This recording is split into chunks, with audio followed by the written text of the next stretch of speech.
Hello， 大家好，我是利德达光电小明同学，欢迎大家来到利德达实验室。上一期带大家参观了我们的 RD 测试系统，那今天我们带大家看一下我们的信赖性实验。首先这里看到的是一台回流焊，我们所有的 RD 产出之后，我们的技术人员会拿来，然后把 RD 贴到一块公用的板上。贴到这个板上之后，我们会去过这个回流焊，会过3遍的回流焊，模拟我们客户实际使用的条件。那这个回流焊也是一个8温区的回流焊，和我们客户用的应该都是一样的啊。最高温区的时候也是260度。过完这个3遍的回流焊之后，我们会去做我们的冷热冲击，会去做我们的恒温恒湿的实验。好，那接下来带大家看一下我们的冷热冲击。好，现在带大家参观一下我们的冷热冲击实验。刚刚我们做完回流焊3遍的产品，我们会拿来这里做冷热冲击。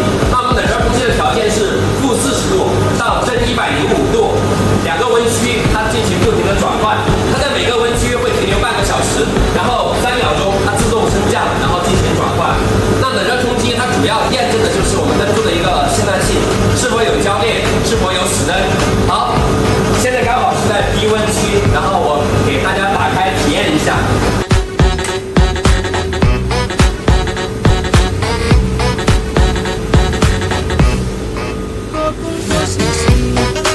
大家现在看到的是我们的恒温恒湿实验。我们的产品做完3遍回流焊之后，我们会拿到这里来做恒温恒湿。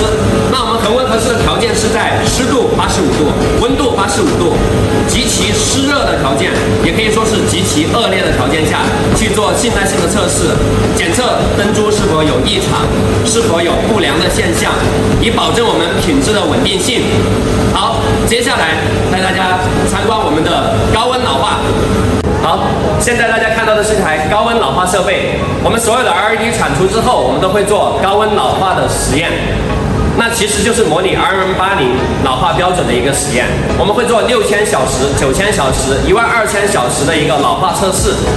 那我们现在看得到，我们这里有一台温度记录仪，上面显示的是85度，这里有感温线，然后连接到我们 LED 灯珠的引脚，那说明我们现在老化的条件是在85度的条件下进行一个老化。老化的主要目的就是测试在这种长时间老化下，我们 LED 的可靠性和信赖性。好，今天的参观到此结束，我们下次不见不散，拜拜。